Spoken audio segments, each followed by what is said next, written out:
Salut Maros, épisode 5.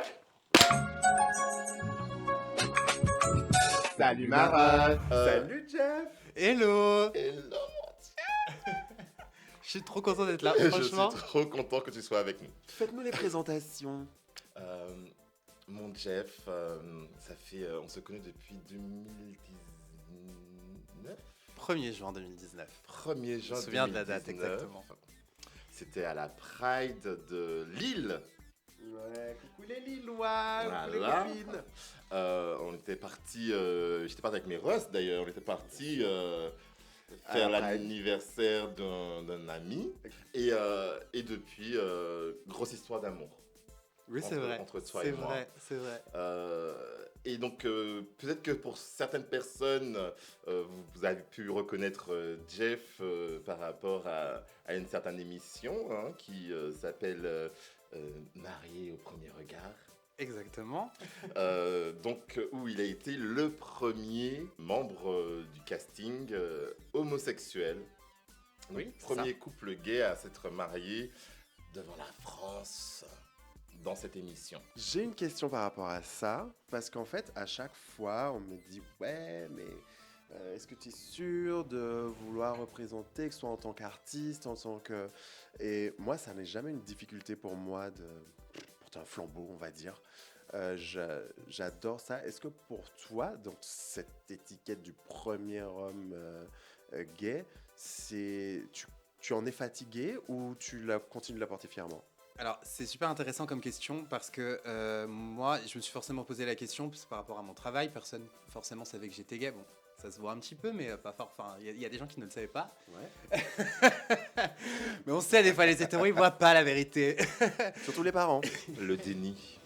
Et en fait, quand on est venu me proposer de participer parce que je me suis pas inscrit, en fait, on m'a proposé Ok. de participer à l'émission, je me suis dit, ok, rencontrer l'amour, ça ne peut pas être la seule raison, parce que si ça marche pas, je vais forcément être encore plus déçu, donc il me faut une autre bonne raison.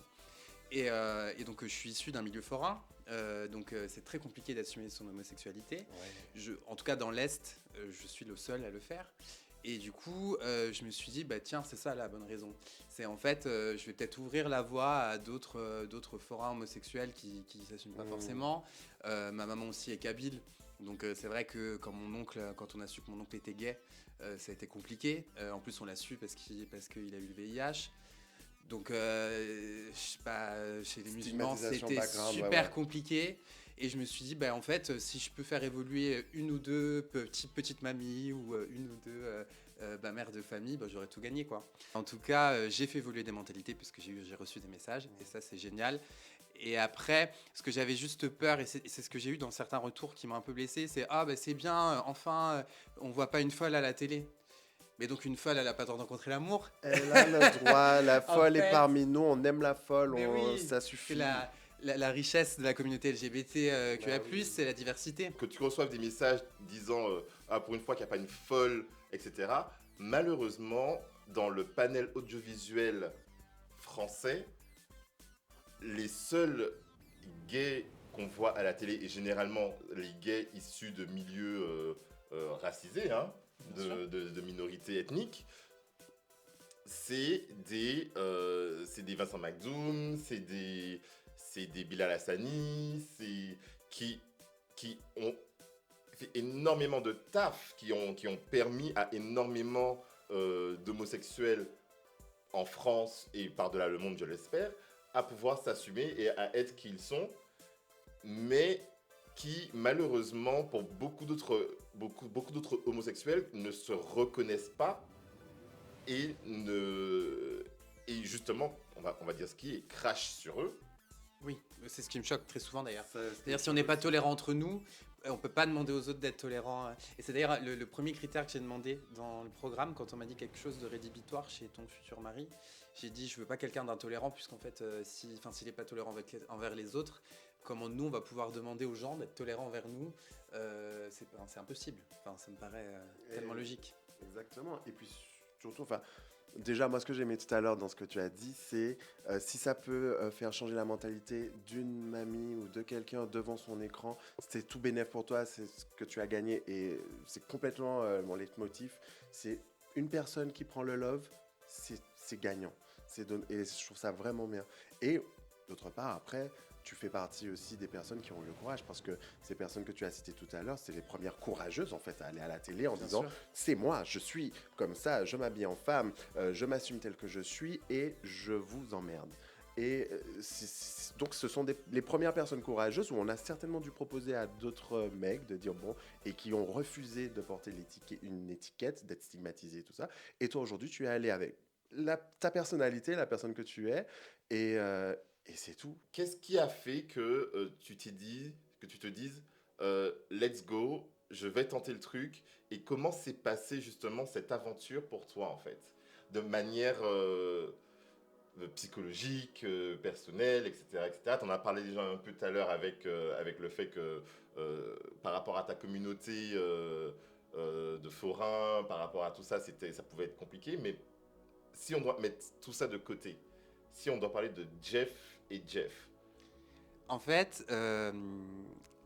depuis tout petit, j'ai fait.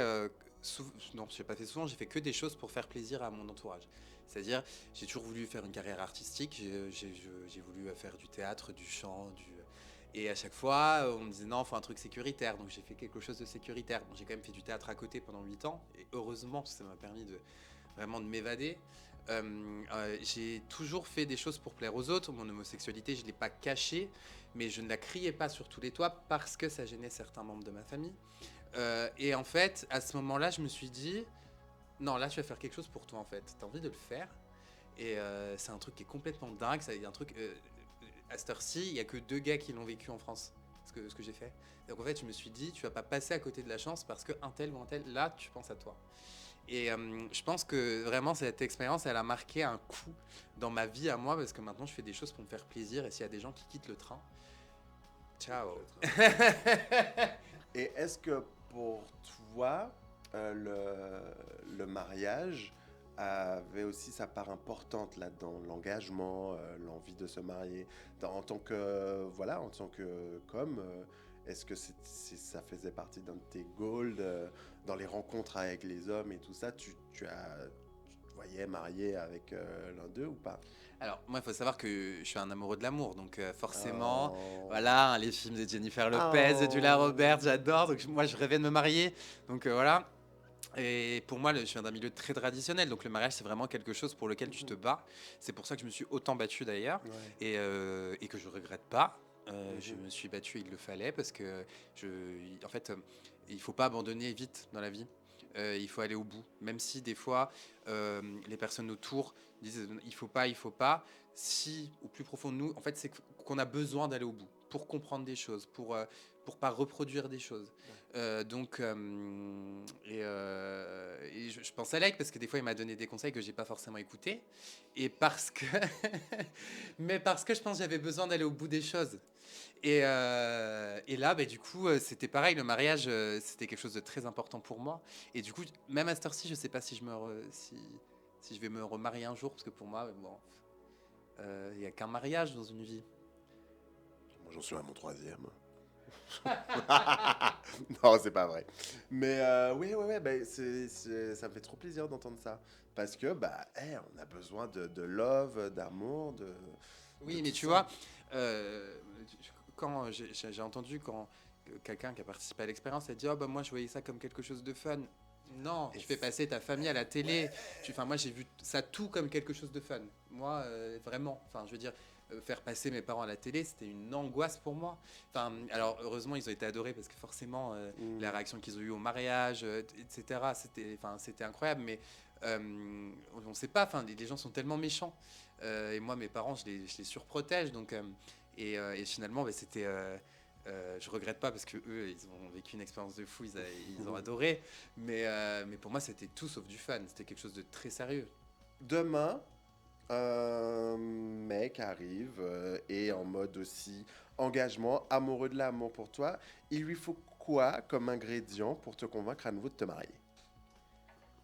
Bonne chance. You know it. Definitely. Bon chance. Qu'il soit lui-même, qu'il suive ses envies. Donc s'il a envie, déjà qui me demande en mariage, que ce sera pas moi. C'est horrible, mais là, en tout cas, je ressens pas le. Voilà. Une belle bague d'une marque qu'on ne citera pas. Oh my God. Cause we are living.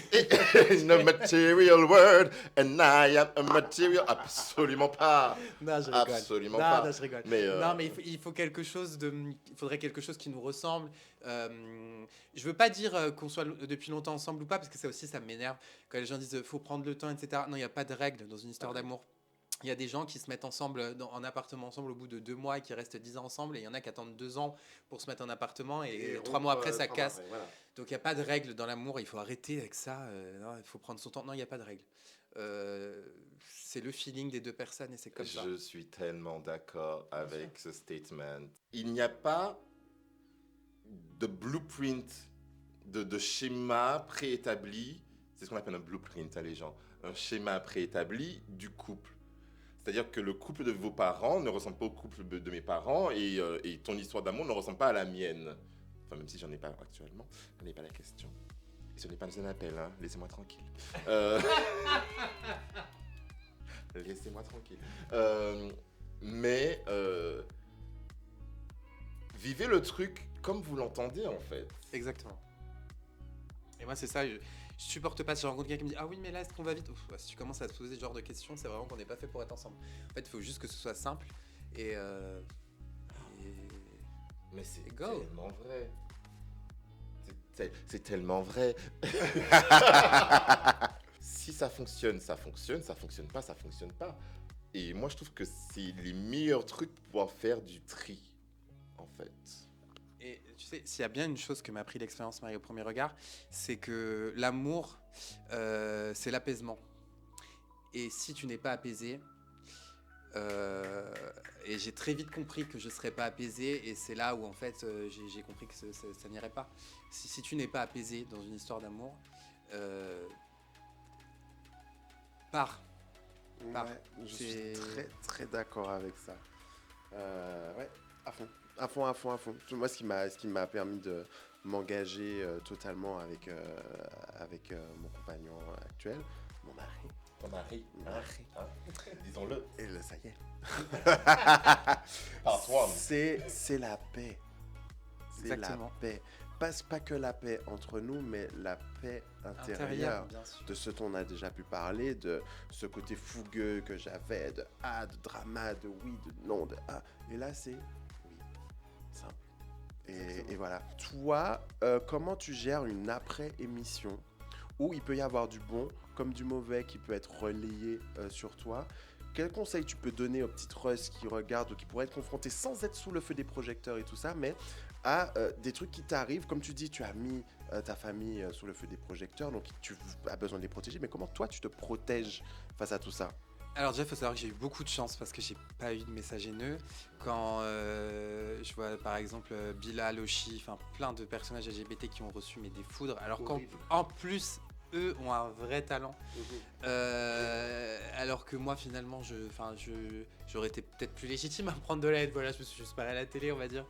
Et en fait j'ai reçu aucun. Enfin franchement, j'ai peut-être dû en recevoir 5. Enfin sur je sais pas, sur 4 millions de téléspectateurs, c'est rien du tout. Ouais. Mais moi en fait je lis pas. Alors forcément quand c'est sur mon Instagram je suis obligé de lire, mais c'est supprime, bloqué. Enfin moi c'est voilà, j'ai le blocage facile.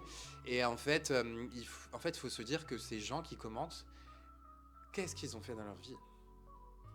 Clairement. Qu'est-ce qu'ils font actuellement dans leur vie? C'est-à-dire ils sont juste derrière leur écran, ils se sentent forts. Bien souvent ouais, ils font rien pour la société, hein, au contraire. Et en fait ok.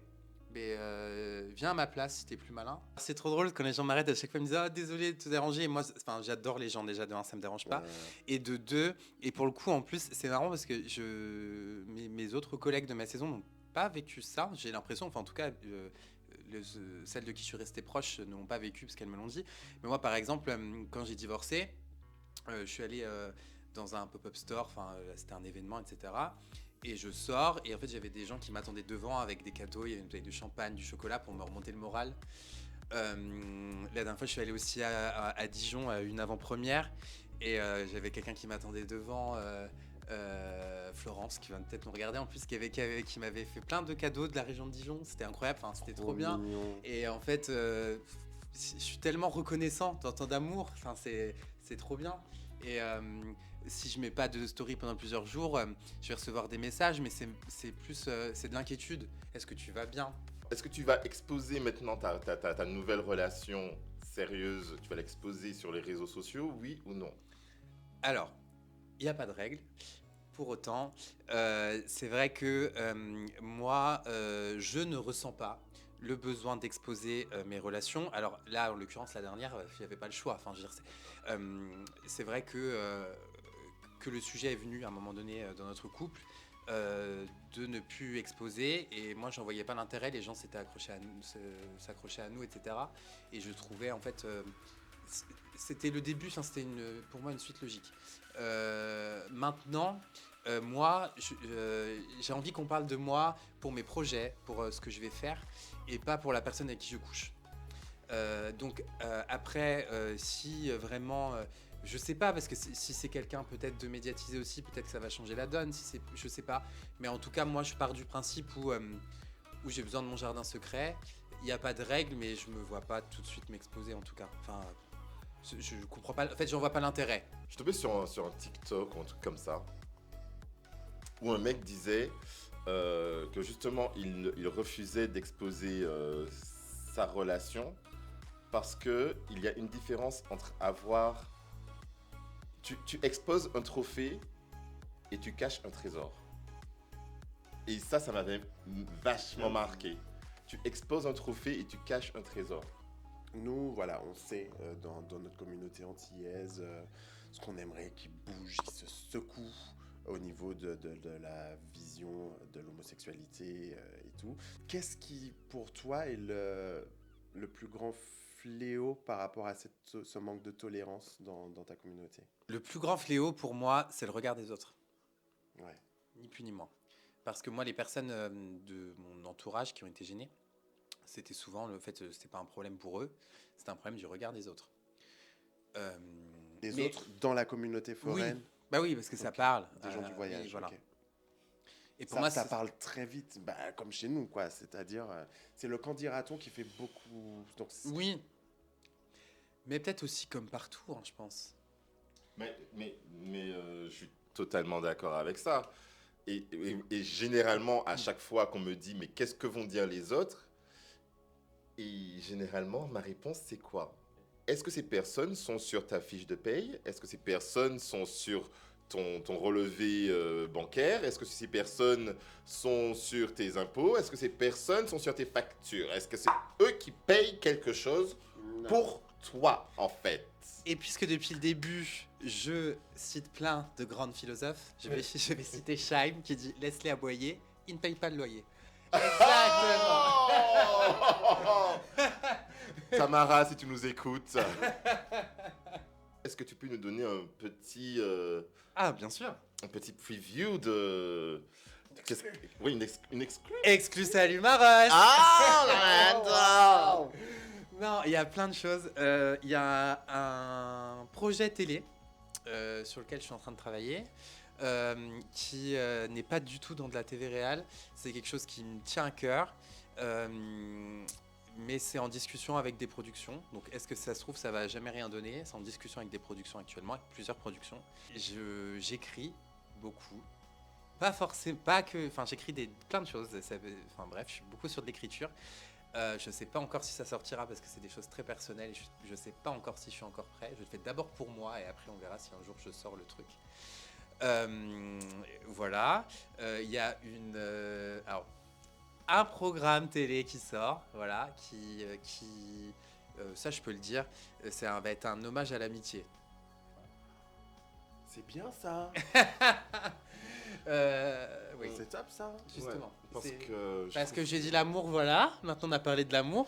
Maintenant on va parler de l'amitié. Mais tu vois, je suis pas d'accord parce que pour moi, l'amitié, c'est la plus grande histoire d'amour. Il serait peut-être temps de passer à la question la question Coquine.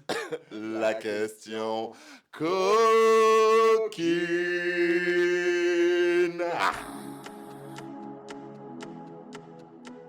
Avec qui dans le milieu audiovisuel Oh wow. Oh my god. Oh wow. Oh wow. tu te verrais faire plus ou juste? Oh wow. Ça peut être un américain? Non, c'est un Non. français quand même. Ouais. Ok. Un français? Bon, tu peux donner l'américain aussi, ça m'intéresse. C'est vrai? Ouais, l'américain Beckham. Beckham tout de suite. Il est anglais. Oui, non mais je vois. Mais non, mais il est tellement Hollywood, tu vois, que pour moi, il est dans la catégorie américain. Non. Alors, international, éventuellement. Oui, ok, mais pas international, américain. that's right. Beckham, d'accord. Mhm. Mais. Et en fait, Et en France? En France, alors, ok. Si c'est un hétéro, ce serait. Oh mon dieu, je vais dire ça, désolé, il est marié. Thibaut Garcia. d'accord. Ah, j'adore. Ok. J'adore.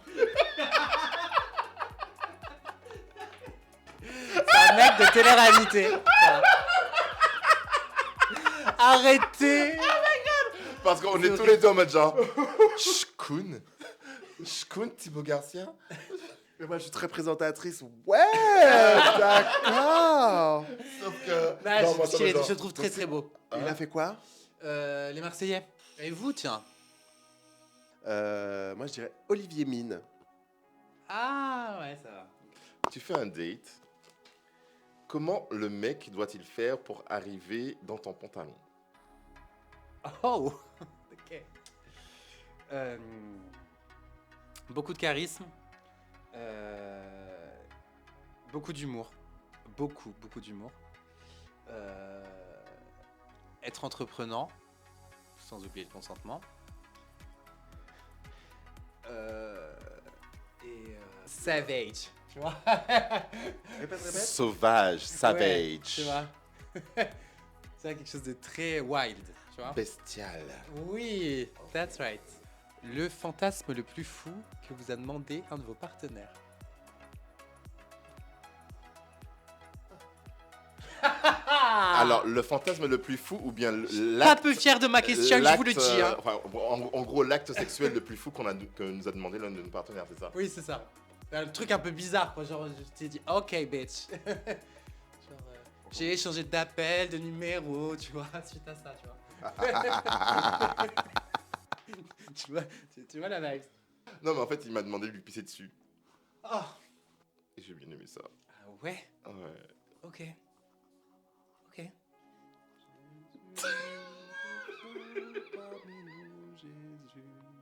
C'était avec quelqu'un de beaucoup plus âgé que moi. Mmh.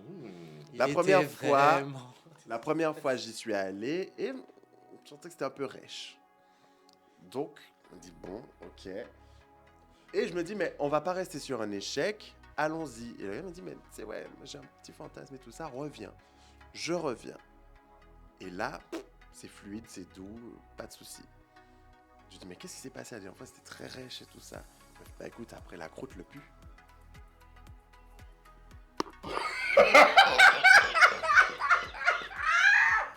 Mais cette histoire, mais attends, mais cette histoire n'est pas vraie. J'ai des larmes. Évidemment. J'ai raconté une blague qu'on m'a racontée hier soir. Les petites Russes, on vous embrasse. Merci pour ce moment, Jeff. C'était top. Merci à vous. C'était trop cool. Il va faire la conclusion, je peux pas. Et j'espère que tu as passé un bon moment avec nous. Trop, ça m'a fait trop plaisir. Du début Merci à- pour l'accueil. Du début à la fin. Oui, vraiment. Maman, j'espère que t'es plus là vraiment. Hein. Bisous les petites Russes, on vous aime. Et on fait le clap ensemble. Allez. Des bisous.